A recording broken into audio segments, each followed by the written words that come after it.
헤레나 차의 라디오 헤레레 라디오. 안녕하세요. 여러분, 저는 에레나 차예요. 오늘도 사연들이 많이 왔는데요. 빠르게 첫 번째 사연부터 들어보겠습니다.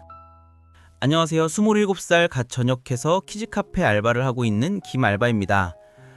고민 사연입니다. 군대를 늦게 간 편이고 너무 적성에 맞아 건강하게 지내다 전역을 하게 됐습니다. 아직까지 군대 루틴을 지키며 규칙적인 생활을 하고 있습니다. 그러다 뜻하지 않게 어머니 친구분이 운영하시는 키즈카페에 알바로 들어가게 되었습니다. 그리 크지 않은 곳이라 직원은 엄마 친구분 따님이 매니저님으로 있고 스태프 저까지 여자 둘 남자 둘 이렇게 있습니다. 처음 일하러 간 날이 주말이었던 터라 지옥을 맛봤기에 평일은 수월했습니다. 아직 파이팅이 넘치는 시기라 아이들하고 놀아주는 거를 운동이라 생각하고 열심히 한 명 한 명 다 땀날 때까지 같이 놀아줬습니다. 그 덕에 어머님들이 좋아를 해주셨고 개인 팁도 몇 번 받아봤습니다. 그러던 어느 날 멀리서 쳐다만 보고 다가오지 못하는 남자아이가 눈에 밟혔습니다. 소극적인 아이구나 싶었죠. 그래서 제가 먼저 다가가 괜찮다고 이거 해볼래 저거 해볼래 하면서 친구들과 어울리게 했습니다. 멀리서 보니 어울리는 척하면서 또 외곽으로 빠지더라고요. 안되겠다 싶었죠. 마감 시간도 다가오고 그 아이 옆에서 이것저것 물으면서 그 아이한테만 신경 썼죠. 그랬더니 그 모습을 지켜보시던 한 어머니가 저한테 다가오더니 지갑에서 5만원권 2장을 꺼내주시는 겁니다. 아들 챙겨줘서 고맙다면서요. 저는 너무 큰 금액이다 사양하겠다고 했더니 극구 주머니에 넣어주시는 겁니다. 다음에도 잘 부탁한다고요. 생일 파티나 빡세게 놀아주거나 그럼 간혹 팁을 받곤 했으니 별일 아니라고 생각했습니다. 내일 출근할 때 직원들 커피나 사오면 되겠다 싶었죠. 그런데 모습을 지켜보셨는지 단 한 번도 그런 적 없었는데 매니저님이 뒷정리를 저 혼자 하라는 겁니다. 직원들이 다 떠난 키즈카페에서 청소며 정리며 혼자 다 했습니다. 내가 팁을 받아선가 궁금했습니다. 잠시 후 매니저님이 다가오시더니 저한테 대뜸 어머니들 꼬셔서 팁 받으면 좋냐며 그딴 행동 다신 하지 말라며 핏대세워 소리치는 겁니다. 너무 어이가 없고 화가 났지만 매니저님이시고 엄마 친구분 따님분이시니 꾹 참고 죄송하다고 했습니다. 그리고 탈의실에서 옷을 갈아입는데 문이 열리는 소리가 나서 빨리 티를 입으려는데 매니저님이 다가오던 뒤에서 나를 껴안는 겁니다. 왜 이러시냐고 뿌리치렸는데 어찌나 힘이 세던지 제가 꼼짝을 하지 못했습니다. 좀 전에 밖에서 소리치던 그 사람이 맞는지 이게 말로만 듣던 사이코패스인지 무서웠습니다. 그래서 왜 이러냐니까 내 몸을 더듬거리더니 너가 다른 여자 보고 웃는 게 싫었을 뿐이라면서 말도 안 되는 소리를 하는 겁니다. 그래서 우리가 무슨 사이라도 되냐고 뭐 하는 거냐고 비키라고 했더니 계속해서 아래 위로 내 몸을 만지는 겁니다. 자기가 이랬다고 엄마한테 말할 수 있냐면서요. 엄마들 우정에 금가게 만들 거냐면서요. 그래서 알았다고 진정하라면 내보내려는데 빠르게 다가와 입을 맞추는 겁니다. 피할 겨를도 없었습니다. 일할 때 아이들 보면서 눈웃음 치던 그 매니저님이 지금 저한테 이런 짓을 하고 있다는 게 믿기지 않았습니다. 저 좋아하시냐고 왜 이러시냐고 그랬더니 처음 본 순간부터 저를 가지고 싶었답니다. 자기는 가지고 싶은 게 있으면 어떻게든 가진다면서요. 같이 밥 먹자는 거 약속 있다고 하고 도망쳐 집으로 갔습니다. 집에 도착하니 현관문까지 달려나와 우리 아들 고생 많았다며 토닥이는 엄마를 보면서 많은 생각이 들었습니다. 그래 나만 입 다물면 돼. 저러다 말겠지. 다음날부터 보이지 않는 지옥이 생겼습니다. 제가 직원이나 어머니들이랑 말만 섞어도 뒤통수가 따가웠습니다. 어디서나 저를 쳐다보고 있어요. 어느 순간부터 제 얼굴에 웃음이 사라지기 시작했습니다. 이 고민을 친구한테 했더니 친구 새끼는 행복한 고민이랍니다. 그런 여자는 너가 강하게 나가야 개갱한다나? 그래서 굳은 결심을 하고 일을 나갔습니다. 일부러 여자 직원들이랑 하하 떠들고 놀았고 어머니들 앞에 가서 재롱도 부리고 아주 얼굴이 뻘개져서 멀리서 쳐다보고 있더라고요. 아니나 다를까 마감하고 청소 혼자 하라고 하더라고요. 그래 오늘 끝장을 보자. 나 병장 만기 전역한 남자야. 그깟 부조리 급도 안 된다면서 정신을 단련시켰습니다. 청소 다 마치고 탈의실에서 옷을 갈아입는데 또 문을 벌컥 열더라고요. 보라고 우통 시원히 까줬습니다. 그리고 눈빛 한번 쏴주니 불면 움찔했어요. 내가 강하게 나가니 본인도 쫄았겠죠. 그래서 뭡니까 목소리 깔고 말하니까 자기 보란 듯이 오늘 그런 거냐면서 눈이 빨개지더라고요. 이때다 싶어 닫힌 문에다 어깨를 밀고 턱을 잡아 올려 키스를 했습니다. 아주 강렬하게요. 처음엔 놀라는 것 같더니 받아들이더라고요. 순간 이성을 잃을 뻔했지만 겨우 정신 차리고 입을 떼고 쳐다보면서 내가 우스워? 내 마음 가지려면 행동 똑바로 하라며 직격탄 날렸습니다. 그리고 돌아서서 바지를 벗으니 뒤로 돌아서 나가더군요. 전 아무렇지도 않게 옷마저 갈아입고 집에 갔습니다. 그리고 내 행동과 너무 간만이었던 그 키스에 잠을 잘 못 잤습니다. 그리고 그녀는 방법을 바꿨습니다. 계속 날 보면 그 특유의 눈웃음으로 다정하게 굽니다. 그 모습이 귀엽기도 하고 무섭기도 하고 참 알다가도 모르겠습니다. 제가 미친 걸까요? 이 여자 어떻게 할까요? 이 마음 받아줄까요? 젊은이들의 설레임. 너무 좋네요. 마음 잘 정해서 둘이 잘 되길 바랄게요. 그럼 두 번째 사연 들어보겠습니다. 안녕하세요. 진주에 사는 48살 쌤이라고 합니다. 요즘 마음이 싱숭생숭해서 익명으로 사연을 보냅니다. 내년이면 고등학교에 들어가는 딸아이가 있어요. 요즘 성적이 많이 떨어지는 것 같다며 고등학교 가면 더 힘들 거라고 학원 말고 과외도 받고 싶다고 며칠을 이야기하더라고요. 남편과 상의 끝에 조금 덜 쓰고 살더라도 과외를 시켜주기로 마음먹었어요. 주변에 이런 일에 아주 빠삭한 엄마가 한 분 있어서 그 도움으로 비교적 쉽게 과외 선생님을 구할 수 있었어요. 딸아이도 저도 집으로 오시는 과외는 처음이라 조금 떨렸어요. 그래도 잘 부탁드린다는 인사는 해야 할 것 같아서 집 청소를 싹 하고 딸과 함께 기다리고 있었죠. 21살 명문대생 선생님인데 우리 애가 두 번째 학생이라고 하더라고요. 처음 과외받고 있는 학생도 성적이 많이 올랐다고 해서 기대가 됐어요. 다행히 너무 예의 바르고 착한 선생님이 오셔서 안심이 됐어요. 딸아이와도 말이 잘 통하고 첫날인데도 학원 선생님보다 낫다고 하니 마음이 놓였어요. 그렇게 딸은 생애 첫 과외를 받게 됐어요. 주에 한 번이라 뭐 그리 달라지겠나 싶었는데 딸이 자신감이 생긴 것 같달까요? 뭔가 전보다 확실히 좋아 보였어요. 그렇게 석 달 정도 지났을 무렵 어느 날 수업이 끝날 시간이 한참 지났는데도 딸아이 방문이 열릴 생각을 안 하는 거예요. 그렇다고 문을 확 열어볼 수도 없고 문 앞에서 발만 동동 굴렀어요. 웃음소리도 나는 것 같고 공부도 하는 것 같고 듣다가 그냥 거실로 와서 소파에 앉아 있었죠. 그날따라 남편은 왜 이렇게 늦는 건지 어서 저녁을 차렸어요. 밥하는 소리 들으면 나오지 않을까 싶었거든요. 밥을 다 차리고 10분 정도 기다리다가 도저히 안 되겠다 싶어 아이 방문을 두드렸어요. 그랬더니 뭔가 부스럭거리더니 딸아이가 후다닥 달려와 문 손잡이를 잡고 문을 안 여는 거예요. 그래서 문 밖에서 밥 먹으라고 했더니 알겠다고 하고 과외 선생님과 함께 나오더라고요. 선생님도 식사하고 가시라고 했더니 대뜸 감사하다고 하셔서 얼른 밥 떠서 수저를 드렸어요. 그런데 자연스럽게 딸 옆으로 가서 앉더니 넉살이 좋은 건지 둘이 저렇게 많이 친해졌다는 게 조금 걱정됐어요. 선생님이 너무 밝으셔서 너무 잘 웃어주셔서 우리 딸은 왜 자꾸 저리 부끄러워하고 볼이 빨개지는 건지 엄마로서 이 상황을 어떻게 받아들여야 할지 난감했어요. 밥 먹으면서 선생님한테 좋은 학교 가셔서 좋겠다고 부모님들이 기뻐하셨겠다고 했더니 딸이 엄마 그런 말 실례야. 선생님 어머니 안 계셔 하는 거예요. 아차 싶었죠. 그런데 동시에 이런 생각이 들더라고요. 이제 석 달 조금 지났는데 집안 사정까지 다 할 정도로 친해졌다고? 주에 한 번 보는데? 제가 너무 꽉 막힌 건지 요즘 아이들이 빠른 건지 분명 제 말에 맞은편 식탁에서 저를 때려보는 우리 딸은 과외 선생님을 좋아하는 게 분명해 보였어요. 선생님 처음 봤을 때부터 느꼈지만 정말 다 가지신 분이더라고요. 공부도 잘하시고 얼굴도 잘생기시고 딸애가 왜 그렇게 쭈뼛쭈뼛 했는지 과외 있는 날은 집에 일찍 와서 자기 방 청소를 그렇게나 하는지 이제 알 것 같았어요. 그렇게 밥을 먹는 둥 마는 둥 하고 선생님은 가셨고 저는 설거지하고 과일 깎아서 딸아이 방으로 갔어요. 똑똑 노크하고 방문을 여니 전화기를 후다닥 끊더니 감추더라고요.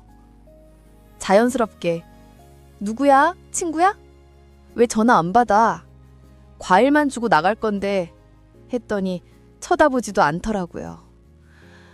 언제부터 사춘기가 온 건지. 그날 밤 남편과 이야기 끝에 딸이 더 원한다면 학원을 하나 더 끊어주기로 했어요. 그리고 다음날 아침 딸아이에게 말을 꺼냈죠. 역시나 아주 큰 전쟁을 치렀고 딸은 울면서 학교에 갔어요. 그 후 저는 진이 빠져 하루 종일 아침 먹은 것도 안 치우고 멍하니 소파에 앉아 있었어요. 과외 선생님께 전화를 드려서 이렇게 됐다고, 그간 감사했다며 갑작스레 이렇게 된 거 죄송하니 한 달치 과외비는 드리겠다고, 한 달 못 재운 것도 괜찮다고, 아이가 혼자 공부도 하고 많이 달라졌는데 다 선생님 덕분이라고 감사 인사 전하고 전화를 끊었어요. 기분이 썩 좋지 않았습니다. 이 상황을 또 어떻게 끌고 갈지 걱정이 태산이었죠. 역시나 한동안 우리 집엔 찬바람이 쌩쌩 불었고 하루 종일 딸이 저와 말을 안 한 적도 있었어요. 하지만 저는 계속 관계 유지를 위해 노력했어요. 미워도 내 새끼니까요. 그렇게 지내던 어느 날 딸아이가 10시가 넘도록 안 오는 거예요. 전화를 해도 안 받고 톡도 안 보고 남편이 퇴근하고 와서 애를 어떻게 보는 거냐며 또 한바탕 했어요. 남편은 딸아이 방에 들어가 서랍이란 서랍을 다 뒤지며 난리를 쳤죠. 딸아이가 청소도 자기 손으로 한다고 절대 자기 물건 만지지 말라고 난리를 치기에 저는 손도 못 댔거든요. 그러다 남편이 잠긴 책상 서랍을 열었어요. 세상에, 과외 선생님이랑 찍은 스티커 사진과 편지들이 나왔어요. 편지 내용을 보니 과외 선생님은 우리 딸을 밀어내고 있는 것 같은데 딸이 혼자 일방적으로 좋아하고 있더라고요. 그런데 이 와중에도 내 딸이라고 편들고 싶은 건지 자꾸 답장 주며 여지를 주는 과외 선생님이 밉더라고요. 편지 내용도 네가 몇 점 맞으면 선생님이 영화 보여줄게, 맛있는 거 사줄게, 20살까지 기다릴게 같은 내용들이었어요. 언젠가는 우리 딸도 남자친구를 보여주는 날이 오겠지 했는데 이렇게 빨리는 바라지도 않았는데 그날 딸은 남편한테 엄청 크게 혼이 났고 좀 수그러든 것 같았어요. 먼저 말 걸지는 않지만 묻는 말에는 대답 잘하고 귀가도 학원 끝나고 일찍 하고요. 그 선생님과도 연락 안 하는 것 같고요. 그런데 그게 끝이 아니더라고요. 며칠 후 마트에 장을 보러 갔다가 우연히 그 과외 선생님을 봤어요. 혼자가 아니라 어떤 중년 남성분과 함께 있더라고요. 아버지신가 보다 싶어서 그냥 지나치려는데 그 남성분의 옆모습이 자꾸 눈에 밟혔어요. 어디서 본 것 같은데 하는 기시감이 들었어요. 집에 돌아와서도 그 생각이 머릿속을 떠나질 않았어요. 며칠 동안 계속 신경이 쓰이더라고요. 그러다 또 한 번. 이번엔 동네 카페 앞을 지나가는데 그 두 분이 커피를 마시고 계시더라고요. 이번엔 그분의 정면이 보였어요. 그 순간 심장이 멎는 줄 알았어요. 설마 했는데 그분이었어요. 제가 대학 시절 그렇게 좋아했던 그 선배요. 세월이 흘렀지만 그 눈매는 여전했어요. 다리에 힘이 풀려서 그 자리에 서 있을 수가 없어서 황급히 집으로 돌아왔어요. 머릿속이 복잡했어요. 그분이 그 선생님의 아버지라니. 딸아이가 좋아하는 그 선생님의 아버지가 제 첫사랑이었다니. 그것도 딸아이와 저 똑같이 5살 차이 나는 사람을 좋아하게 됐다는 게 믿기지 않았어요. 그것도 부자를. 그날 밤 잠을 이룰 수가 없었습니다. 대학 시절 그분과의 기억들이 주마등처럼 스쳐 지나갔어요. 그때 저는 1학년이었고 그 선배는 재수를 하셔서 4학년이었어요. 어느 날 버스를 타려는데 지갑을 안 들고 온 걸 깜빡했더라고요. 당황해서 어쩔 줄 몰라 하는데 뒤에서 2명이요 하시면서 카드를 찍어주시는 거예요. 돌아보니 그 선배셨죠. 집이 근처라 버스 정류장이 같았거든요. 그날부터 집에 갈 때도 같이 가자고 하시면서 차비를 자기가 내준다고 하셨어요. 그 자상함에 저는 그날부터 빠져들었어요. 하지만 그분 주변엔 여자도 많았고 또 지금 생각해보면 그때 당시 연예인만큼 유명했어요. 정말 잘 나가는 선배였죠. 그렇게 소가리만 하고 있었는데 그러던 어느 날 집에 가는데 길거리에 술에 취해 앉아있는 그 선배를 보게 됐어요. 부축해서 선배 자취방으로 데려다 줬어요. 선배가 술이 취하긴 했지만 제가 쌤미인 걸 아시더라고요. 자취방에 가서 선배를 눕히고 젖은 수건으로 얼굴이랑 손을 닦아드리고 가려는데 선배가 확 잡아당기더니 저를 껴안으셨어요. 그리고 가지마 쌤미야 라는 거예요. 심장이 터질 것 같았어요. 그렇게 우리 둘은 같이 있게 됐고 학교도 안 가고 둘이 알콩달콩 이틀을 뒹굴뒹굴하면서 지냈어요. 그때가 제 인생에서 가장 행복한 시간이었죠. 내가 좋아하던 이 선배랑 지금 한 이불을 덮고 있다니 정말 꿈만 같았어요. 놓으면 사라질까 이틀을 그렇게 꼭 붙어 있었어요. 그러다가 저는 옷 갈아입고 오겠다고 하며 집에 갔어요. 그리고 다시 자취방에 갔는데 어떤 여자 신발이 있는 거예요. 조금 열려있는 문틈 사이로 목소리를 들어보니 같은 학교 선배 언니였어요. 둘이 다투는 대화 중 그 여자가 소리쳤어요. 오빠, 나 임신했어. 순간 심장이 덜컥 내려앉았어요. 그 말 듣고 저는 그냥 집으로 왔습니다. 가슴이 무너지는 것 같았어요. 첫사랑이 아팠지만 너무 좋아해서 그 아픔마저도 사랑이라 생각했는데 그래서 다 줬는데 이제 난 어떡하나. 한동안 많이 슬퍼했어요. 그 후로 저는 그 선배를 피해 다녔고 선배는 군대에 갔어요. 그렇게 우리 둘은 완전히 헤어졌지요. 훗날 친구한테 들으니 그 언니가 그 선배를 잡으려고 거짓말을 친 거래요. 둘은 잔 적도 없었다고요. 그 말을 듣고 너무 후회가 됐어요. 어느 날 전역했다고 해서 만나려고 노력했는데 그분이 해외로 가는 바람에 결국은 만나지 못했어요. 그렇게 세월이 흘렀고 이제 와서 다시 마주치게 된 겁니다. 그것도 이런 식으로. 며칠을 고민하다가 결국 그분을 다시 봤어요. 어쩌다 보니 우연히 마주쳤고 어색하게나마 인사를 나눴습니다. 그런데 그분을 다시 본 순간 제 마음이 또다시 흔들리기 시작했어요. 버스에서 카드를 찍어주시던 그 따뜻한 미소, 술이 취해 저를 붙잡던 그 손길, 가지마 쌤미야 하던 그 목소리, 이틀 동안 둘이 안 떨어지려고 요리할 때도 붙어 지냈던 그 시간들이 자꾸만 떠올랐어요. 그 회상만으로도 너무 설렜어요. 다시 보고 싶었어요. 계속 생각났어요.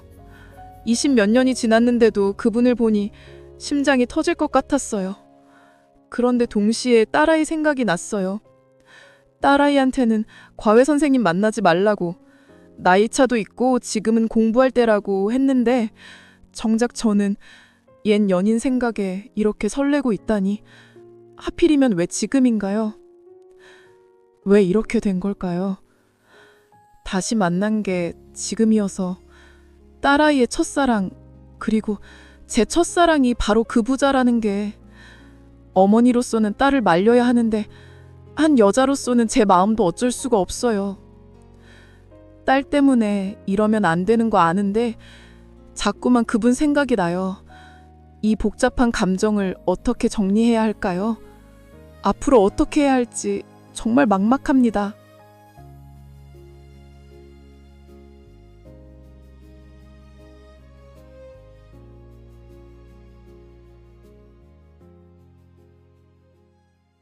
세미님, 정말 힘든 상황이시죠?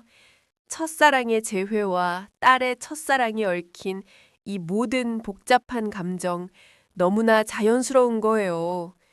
설렘을 느낀다고 자책하지 마세요. 지금은 그저 감정의 파도가 지나가길 기다리며 스스로를 다독여줄 시간이 필요해요. 힘내세요. 날이 점점 추워지네요. 오늘은 다들 따뜻한 꿈 꾸시길 바랄게요. 저는 에레나 차였습니다. 구독과 좋아요 꼭 누르세요.